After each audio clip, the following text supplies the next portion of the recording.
Hello everyone.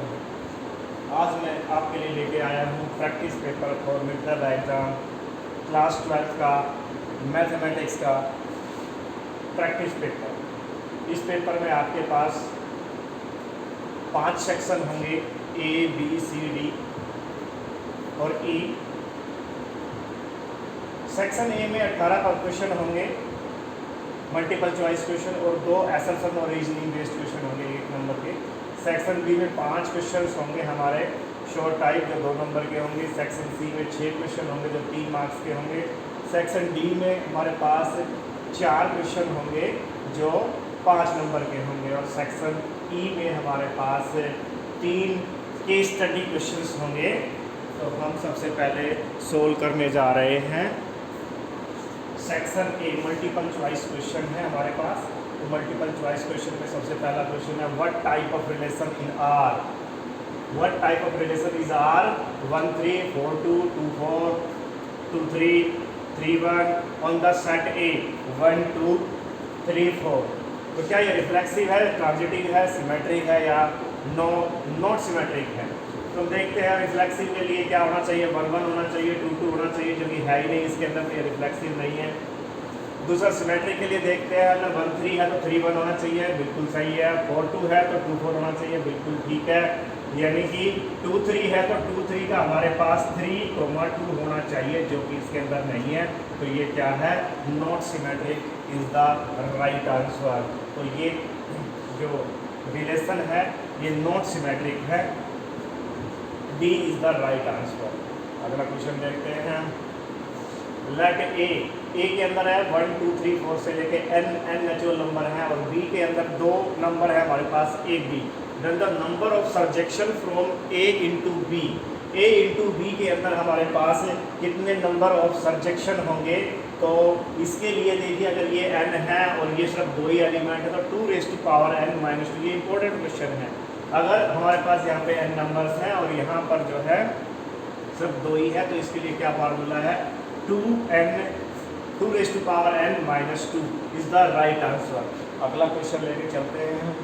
अगला question है हमारे पास sine into sine inverse 1/2, sine into sine inverse 1/2 और प्लस कोस इनवर्स 1/2 किसके इक्वल है ये देखना है। तो देखिए, ये तो हमारे पास एक फार्मूला है इनवर्स प्रॉपर्टी में, sine inverse x plus cos inverse x, और ये जो है π/2 के इक्वल होता है। तो ये जो है इसके अंदर हमारे पास हो गया कि क्या, ये हो गया साइन π/2। साइन π/2 किसके बराबर होता है, 1। तो A is our right answer, A is the right answer. Next question लेके चलते हैं, फोर्थ। देखिए, मैट्रिक्स का क्वेश्चन है। 2 मैट्रिक्स की मल्टीप्लिकेशन 0 के बराबर आ रही है। 0 नहीं है, ये O है, नल मैट्रिक्स। तो इनकी मल्टीप्लाई करते हैं।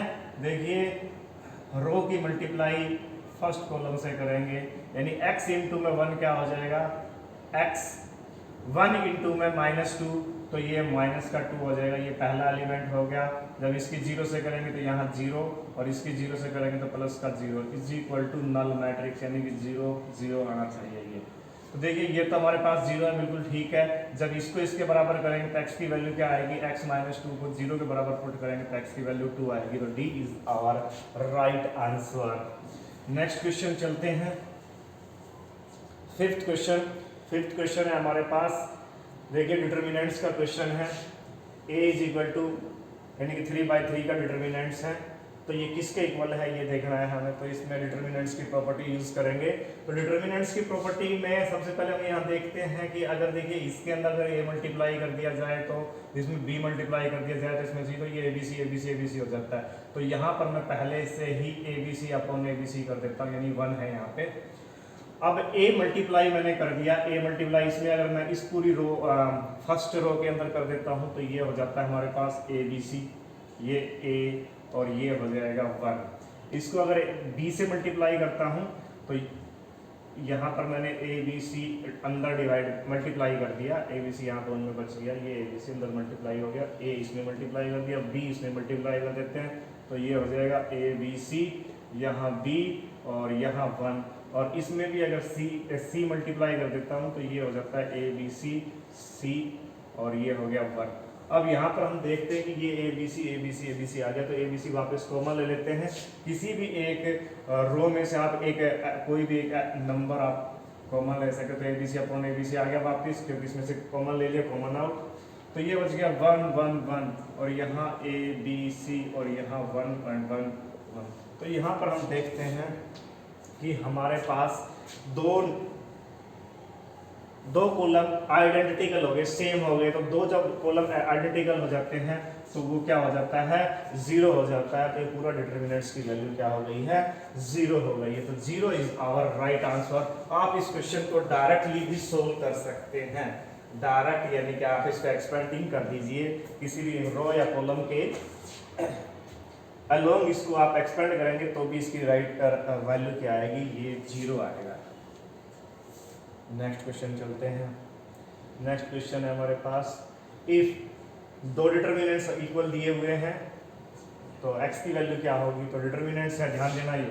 तो डिटर्मिनेंट को आप एक्सपेंड कर सकते हैं, तो एक्सपेंड करेंगे तो x इंटू मैक्स ये हो जाएगा x स्क्वायर, और 18 इंटू इसकी इससे मल्टीप्लाई करेंगे, इसकी इससे मल्टीप्लाई करेंगे, x into max x square 18 multiply 2, तो माइनस का हो जाएगा ये 36। सेम एज दूसरी तरफ करेंगे 6 6 जा, ये मल्टीप्लाई करेंगे 6 को 6 से 36, माइनस में 18 को 2 से करेंगे, ये भी 36 आ गया। दोनों तरफ 36 माइनस का ये कैंसिल हो गया, तो एक्स स्क्वायर की वैल्यू 36 आ गई। तो x की वैल्यू क्या आ रही है यहाँ पे देखिए, x की वैल्यू आ जाएगी प्लस माइनस का √6। तो b is the right answer. b is right answer of question number 6। Next question चलते हैं।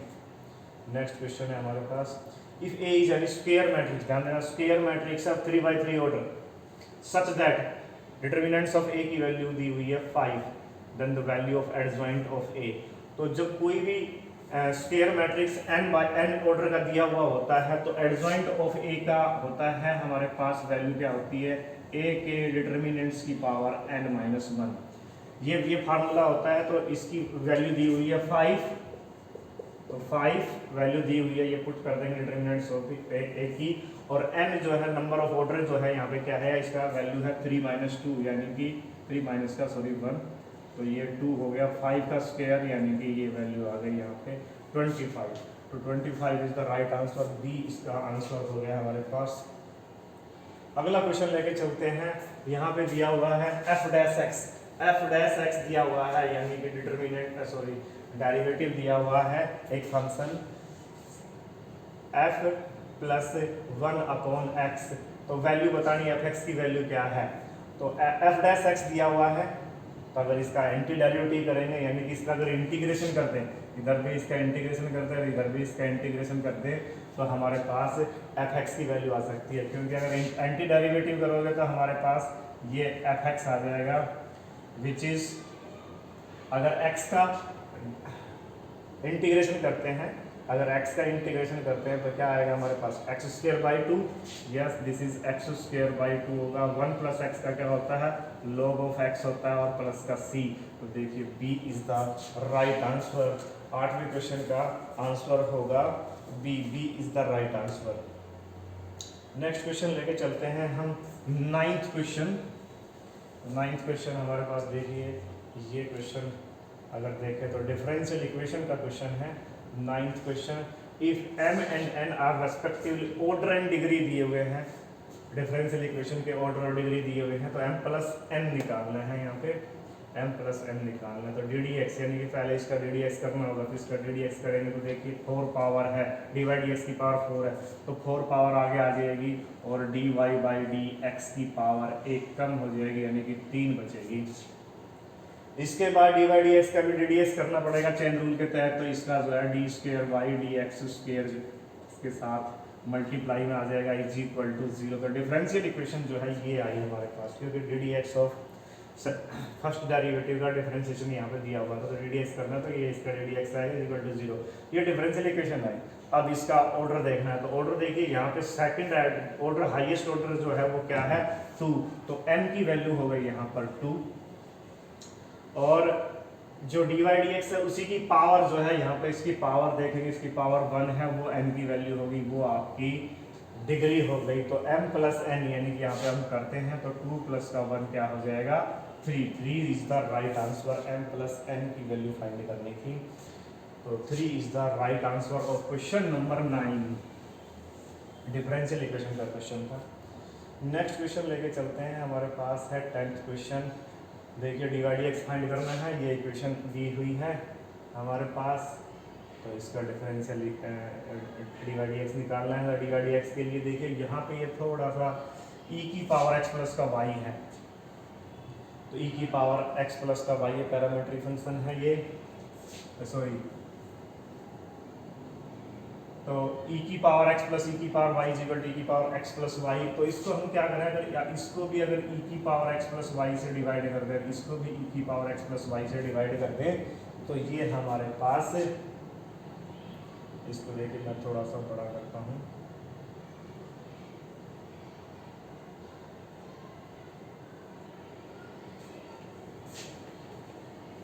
देखिए क्या करते हैं, इधर 1 लाना है हमें, तो e की पावर x प्लस वाई से यहाँ डिवाइड कर दीजिए, तो इसको भी e की पावर x प्लस वाई से डिवाइड करना पड़ेगा, होल डिवाइड बाई e की power x plus y. e की पावर x प्लस वाई से अगर इसको हम डिवाइड करते हैं तो देखिए ये क्या है, ये है e की पावर x अलग और e की पावर y अलग है, मल्टीप्लाई में ये भी सेम जो है क्या होगा, e की पावर x इंटू e की पावर y होगा। e की पावर x से e की पावर x कैंसिल हो गया, यानी कि e की पावर ऊपर हो गया माइनस का y, ये भी क्या हो जाएगा, e की पावर y से ये कैंसिल हो जाएगा, ये e की पावर माइनस का x हो जाएगा, और इज इक्वल टू में ये सेम चीज़ है, ये डिवाइड होने के बाद क्या आएगी 1। अब यहाँ पे आप इसका सिंपल डिफरेंशिएशन कर सकते हैं, तो डिफरेंशिएशन ऑन बोथ साइड, अगर इसका डिफरेंशिएशन करेंगे तो देखिए माइनस आगे आ जाएगा e की power minus y as it is, और साथ में क्या होगा dy बाई dx, और इसका डिफरेंशिएशन करेंगे तो ये क्या होगा, इसका डिफरेंशिएशन करेंगे तो क्योंकि माइनस है तो माइनस का e की power minus x is equal to 0। आप इसको उधर लेके जाएंगे, लेफ्ट साइड में लेके जाएंगे, राइट हैंड साइड में लेके जाएंगे तो माइनस का जो है प्लस हो जाएगा, इज इक्वल टू में ये आ गया, और इस तरह से dy बाई dx की वैल्यू क्या आती है, यहाँ पे e की पावर माइनस एक्स अपॉन में चला जाएगा माइनस में e की पावर माइनस वाई। अब अगर हम इसको सिंप्लीफाई करते हैं तो माइनस का तो ये रहेगा साथ में, तो e की पावर माइनस वाई ऊपर जाएगी तो प्लस का y और माइनस का x है, तो देखिए ये आ गया हमारे पास, right answer is C. C is the right answer of question number 10। तो इस तरह से इसको सॉल्व करेंगे, डी वाई डी एक्स निकालेंगे इसका। नेक्स्ट क्वेश्चन लेके चलते हैं हम, sine x into cos x, maximum value find करें, तो maximum value of sine x into cos x, तो मैक्सिमम मिनिमा का क्वेश्चन है, तो ये अगर इसका एफ मान लें, इसको इसका एफ एक्स निकाला, उसको 0 के बराबर पुट करें, और तो एक्स की वैल्यू के ऊपर जो है देखेंगे वो जो है क्या 0 आ रहा है, या तो सिंपली देखिए साइन और कोस के टेबल को उठा के देखेंगे तो x की वैल्यू जब π/4 होती है तो दोनों की वैल्यू सेम होती है, तो उसी के ऊपर जो है आपका जो है मैक्सिमा और मिनिमा होगा वैल्यू। आप रख के भी देख सकते हैं x की वैल्यू, तो x की वैल्यू और y की वैल्यू यहाँ पे सॉरी कोस की वैल्यू, अगर साइन की वैल्यू कोस की वैल्यू अगर यहाँ इसमें रखें हम, साइन π/4 और कोस π/4 मल्टीप्लाई कोस π/4, दोनों की वैल्यू 1/√2 इंटू में 1/√2 होती है, और दोनों की मल्टीप्लाई करेंगे तो 1/2, तो यही आपकी मैक्सिमम वैल्यू होगी। मैक्सिमम वैल्यू होगी साइन एक्स इंटू में कोस एक्स की 1/2 होगी, और वो किस एंगल पर होगी, वो π/4 एंगल पर होती है। तो ये सिंपल क्वेश्चन आपको याद भी रख सकते हैं आप डायरेक्टली इसको। तो नेक्स्ट क्वेश्चन है हमारे पास, अगला क्वेश्चन है 12th, इंटीग्रेशन करना है। देखिए इंटीग्रेशन करना है इसका, चलिए इसका इंटीग्रेशन करते हैं। तो देखिए x³ इंटू में x प्लस का 1 dx, इसका देखिए ये ऊपर भी पॉलिनोमियल है, नीचे भी देखिए तो हमारे पास ये पॉलिनोमियल है। अगर रेशनल फंक्शन है, अगर रेशनल फंक्शन में अगर ऊपर पावर ज़्यादा है नीचे कम है तो सीधा है पहले डिवाइड करना पड़ेगा, तो x³ को आप इससे डिवाइड करेंगे। तो देखिए इसको मैं यहाँ पे लिखता हूँ x³ divide by x plus का 1। अब यहाँ पर एक चीज़ देखने वाली है, अगर आपको या तो डायरेक्ट आप डिवाइड वाला लॉग डिवीजन मेथड यूज़ करिए, या हम यहाँ पे फॉर्मूले भी यूज़ कर सकते हैं। जैसे अगर हम यहाँ पे -1 और प्लस का 1 अगर करते हैं तो देखिए तो इसमें क्या हो जाता है, यहाँ पर इसको अलग अलग अगर हम करें तो एक्स क्यूब माइनस का 1 का क्यूब हो जाएगा divide by x plus 1। Sorry, plus वाला पहले ले लीजिए, प्लस का पहले लीजिए, माइनस का पीछे लीजिए ताकि एक्स प्लस 1 का फैक्टर निकले। तो माइनस का डी एक्स, दूसरा जो है माइनस का 1 अपॉन एक्स प्लस का 1 होगा डी एक्स।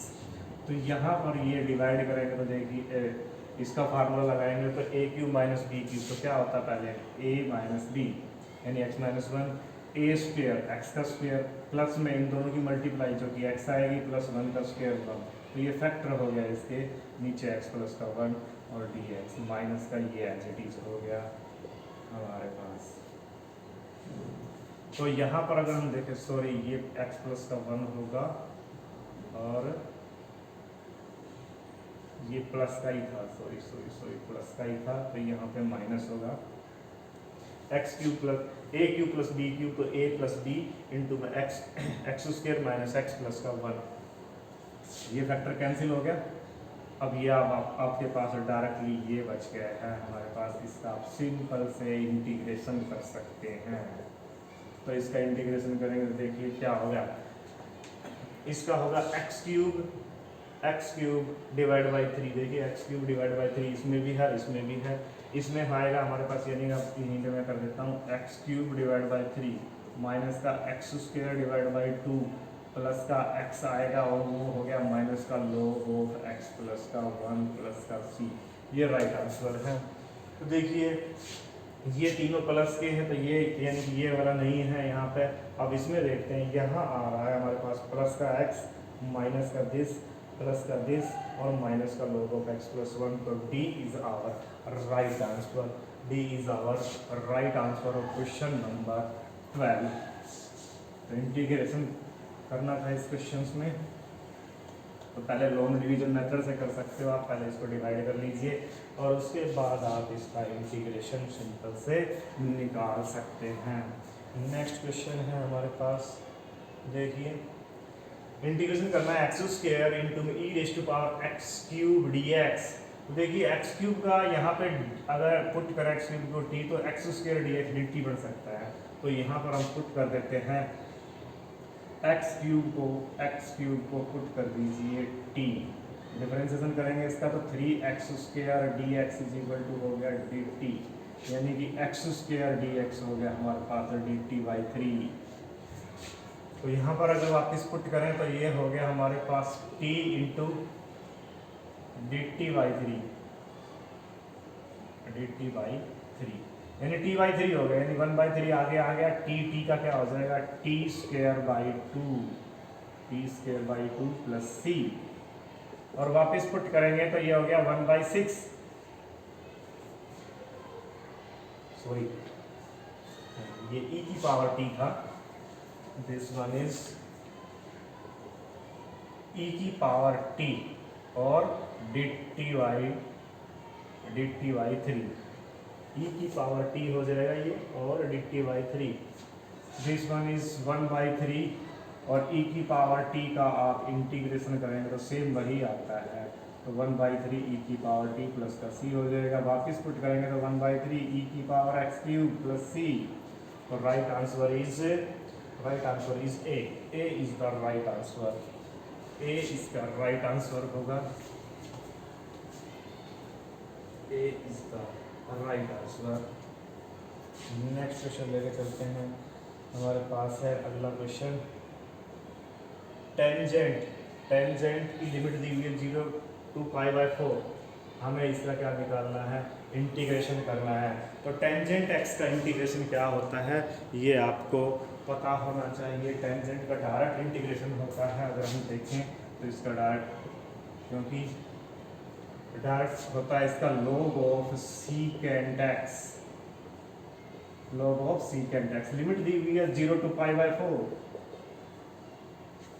देखिए ये क्या हो जाएगा log ऑफ सीकेंट की वैल्यू π/4, सीकेंट π/4 माइनस में सीकेंट माइनस का log ऑफ सीकेंट 0, ये आ रहा है हमारे पास सीकेंड पाई बाय 4, यानी कि देखिए cos की पाई बाय 4 की वैल्यू 1/√2 होती है, तो इसकी क्या हो जाएगी √2। तो ये हो गया log ऑफ √2 माइनस सीकेंड 0 की वैल्यू क्या होती है 1, तो ये हो गया log ऑफ 1।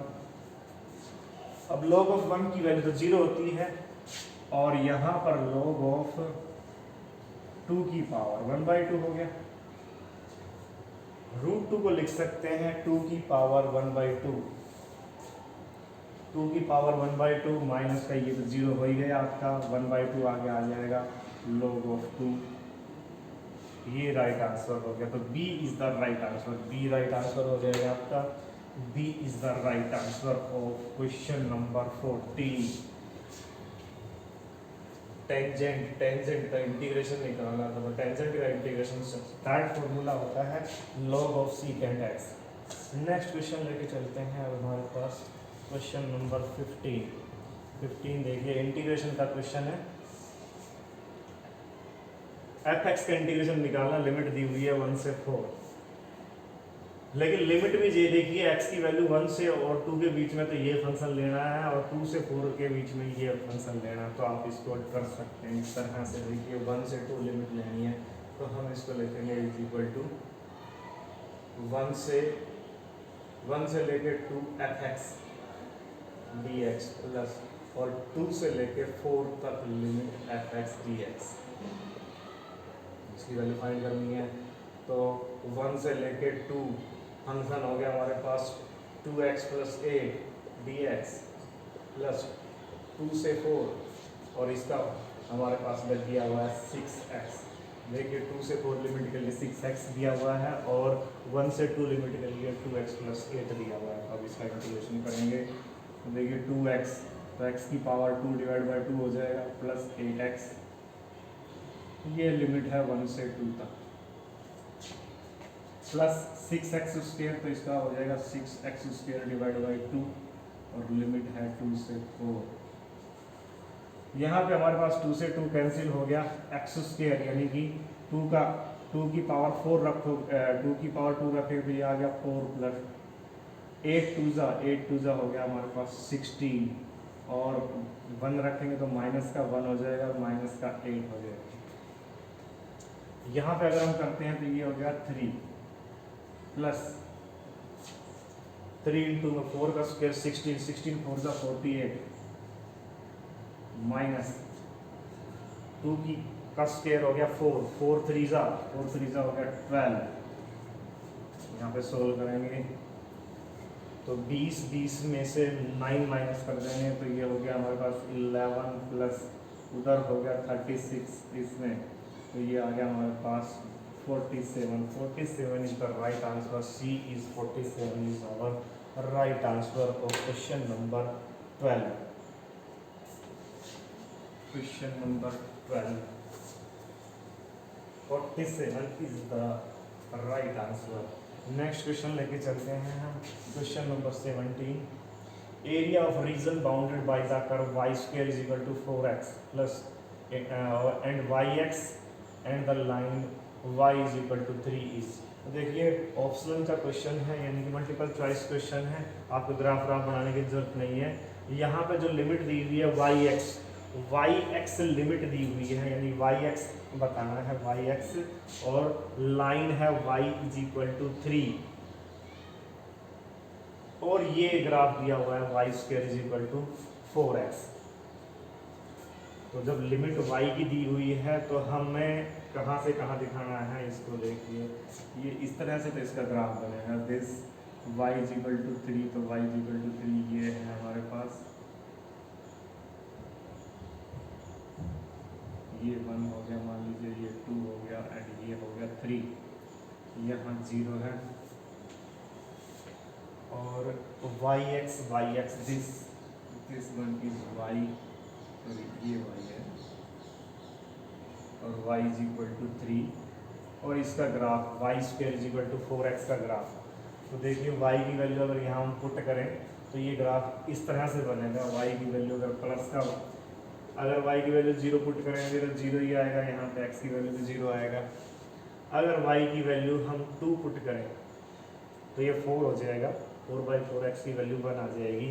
तो एक्स की वैल्यू 1 आएगी जब वाई की वैल्यू प्लस का 2 और माइनस का 2 रखेंगे, यानी कि ये ग्राफ इस तरह से बनेगा।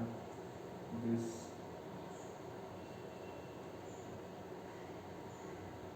ये ग्राफ इस तरह से जाएगा। तो आपको ये निकालना है, दिस वन, दिस। तो 0 से 4 होगी इसकी लिमिट, 0 से 4 हो गई लिमिट। तो इसका ग्राफ, तो ये हो गया हमारे पास जैसे बाउंड जो एरिया होगा, area bounded by the curve, 0 से 3 लिमिट हो गई इसकी। और हमारे पास x dx, x इंटू में ये dy हो जाएगा, dy ये dy y के रेस्पेक्ट इसको हम करेंगे, तो y के रेस्पेक्ट करेंगे तो x की वैल्यू यहाँ पर आई हमारे पास y square by 4, y square by 4, इसका इंटीग्रेशन 0 से 3 लिमिट, तो y स्क्वायर बाई 4 इंटू में dy क्या हो जाएगा, y क्यूब अपॉन में 3 4 जा 12 और लिमिट हो गई 0 से 3। तो 3 वैल्यू अगर हम यहाँ पर रखते हैं, 3 वैल्यू रखते हैं तो 3 का क्यूब हो गया 27, 27 अपॉन में 12, 0 वैल्यू रखेंगे 0 ही आएगा, 3 से डिवाइड करेंगे तो 4, 3 से डिवाइड करेंगे 9/4 is the right answer, 9/4 is our right answer of this question number 17। Next question करते हैं क्वेश्चन नंबर 18। क्वेश्चन नंबर 18 देखिए किसका है। क्वेश्चन नंबर 18 हमारे पास है इंटीग्रेटिंग फैक्टर निकालना है, इंटीग्रेटिंग फैक्टर निकालना है डिफरेंशियल इक्वेशन का। तो डिफरेंशियल इक्वेशन का इंटीग्रेटिंग फैक्टर हमें निकालना है। तो इंटीग्रेटिंग फैक्टर के लिए हमारे पास क्या होता है, डी वाई वाई, देखिए इस तरह की इक्वेशन होनी चाहिए पहले, D Y D X plus का P Q is equal to R, this one P Y, sorry P Y is equal to Q, इस प्रकार की इक्वेशन होनी चाहिए हमारे पास। तो इंटीग्रेटिंग फैक्टर जो होगा वो क्या होगा, E raise to power P D X, इस प्रकार से होता है। लेकिन p और q यहाँ पर x के फंक्शन होने चाहिए, लेकिन यहाँ पर देखिए जो इंटीग्रेटिंग फैक्टर में जो x की ही वैल्यू आएगी, लेकिन यहाँ आंसर में y की वैल्यू आ रही है, y की वैल्यू आ रही है। तो ये हमारे पास जो दिया हुआ है dy बाई dx, इसको हमें dx बाई dy करना है।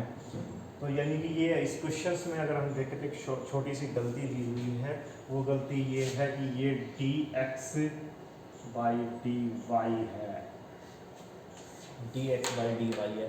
लेकिन यहाँ जब dy dx होता है तो ये y होता है यहाँ पे, यानी कि dx का फंक्शन होना चाहिए। तो यहाँ पे dy है तो यहाँ y का फंक्शन होना चाहिए। तब हम यहाँ पे देखते हैं कि ये हमारे पास आया 1 माइनस में वाई स्क्वायर की power dx by dy plus Y X is equal to A Y. अब ये जो है अगर इसको हम डिवाइड करें थ्रू आउट, अगर इससे डिवाइड करें तो यहाँ पर डिवाइड हो जाएगा 1 माइनस में वाई स्क्वायर, और यहाँ भी हो जाएगा 1 माइनस में वाई स्क्वायर। तो ये देखिए q यानी कि y के फॉर्म में आ गया, ये हमारे पास हो गया p। तो इंटीग्रेटिंग फैक्टर यहाँ पर हमारे पास बनता है क्या, e रेज टू पावर ये जो p है इंटू में dy, और p क्या है यहाँ पे, p हमारे पास है integration of y upon 1 minus में वाई स्क्वायर इंटू में dy। अब देखिए अगर यहाँ पे वाई स्क्वायर को t पुट कर दें तो ये 2y dy dt हो जाएगा। तो 1/2 से मल्टीप्लाई 1 और 2 से मल्टीप्लाई 2 से ही डिवाइड कर दिया, यहाँ पर माइनस भी ले लेते हैं हम, यहाँ पे माइनस का हो गया। तो इंटीग्रेटिंग फैक्टर में यहाँ पे हमारे पास हो गया e की पावर 1 माइनस 2, और ये हो गया log ऑफ 1 माइनस में Y square, log of 1 minus में वाई स्क्वायर। अब माइनस का 1/2 तो आप उसकी पावर के ऊपर लेके जा सकते हैं। तो ये हो गया e की पावर log ऑफ 1 माइनस में वाई स्क्वायर की पावर माइनस का 1/2, क्योंकि e और log एक दूसरे के एंटी होते हैं। तो यहाँ पर जो हमारे पास आंसर जो आ रहा है तो वो क्या आ रहा है, दिस वन यानी कि ये हो गया 1/1 माइनस में वाई स्क्वायर के पावर इसका अंडर दी रूट, यानी कि B is our right answer. तो बी हमारा राइट आंसर होगा। बी नहीं, सॉरी डी, बी नहीं है, D is our right answer. ये डी से मैच करता है, तो D is our right answer. Next question पे चलते हैं। नेक्स्ट क्वेश्चन है हमारे पास एक्सरसन और रीजनिंग के क्वेश्चन हैं, यानी कि आपके पास क्या एक एक्सरसन दिया हुआ होगा और एक ए दिया हुआ होगा और एक आर दिया हुआ होगा। तो आपको बताना है क्या दोनों सही हैं और आर करेक्ट एक्सप्लेनेशन है उसकी ए की, या फिर दोनों सही है और R is not correct explanation of A is true but R is false, and A D answer A is false but R is true. तो ये हमें चेक करना है। क्वेश्चन नंबर 19 लेके चलते हैं। एसरसन है हमारे पास साइन इनवर्स इंटू में साइन 2π/3 इज इक्वल टू 2π/3 आ रहा है। तो देखिए 2π/3, देखिए जब ये हमारे पास होता है साइन इनवर्स इंटू में साइन एक्स, तो ये एक्स के इक्वल होता है। कब होता है? जब एक्स बिलोंग करे, क्या इसकी रेंज क्या होनी चाहिए? इसकी रेंज होनी चाहिए माइनस का π/2 से लेकर π/2, यानी कि यहाँ पे ये 2π/3 अगर हम देखें तो π/3 होता है 60 डिग्री, तो ये 180 डिग्री 120 डिग्री के इक्वल हो गया। तो 120 डिग्री तो उसकी रेंज में नहीं आ रहा, तो हम इसको क्या करेंगे, आप इसको देख सकते हैं। अगर इसका ये है साइन इनवर्स, ये साइन, और यहाँ पर इसको लिख सकते हो आप पाई माइनस का π/3, देखिए इसको ऐसे लिख सकते हैं।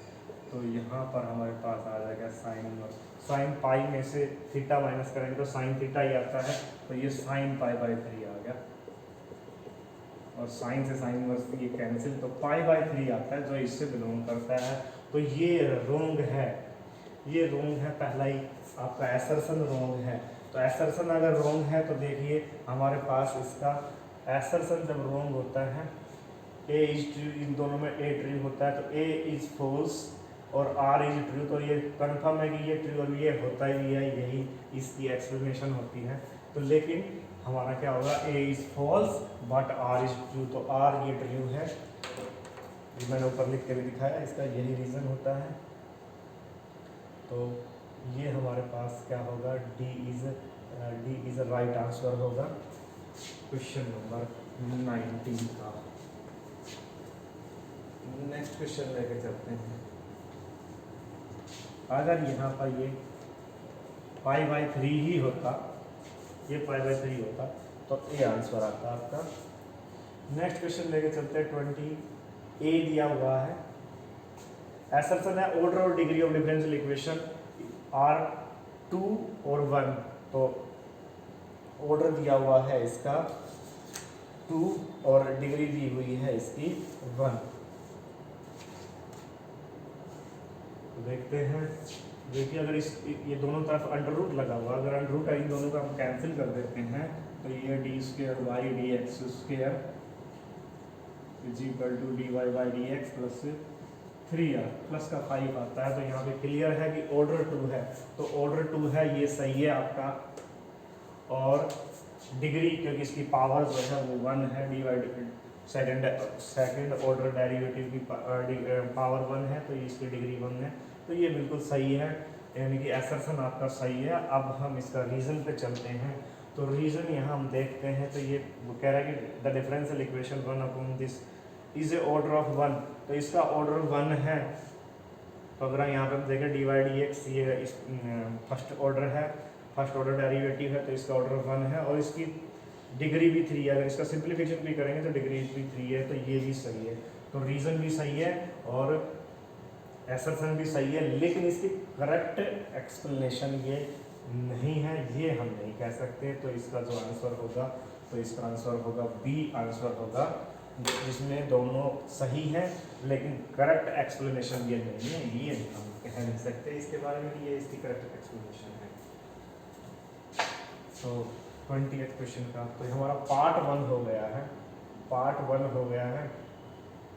तो आज हम अपना लेक्चर यहीं ख़त्म करते हैं। मेरे चैनल को लाइक करें, सब्सक्राइब करें, इस वीडियो को लाइक करें, सब्सक्राइब करें और ज़्यादा से ज़्यादा शेयर करें। Thank you.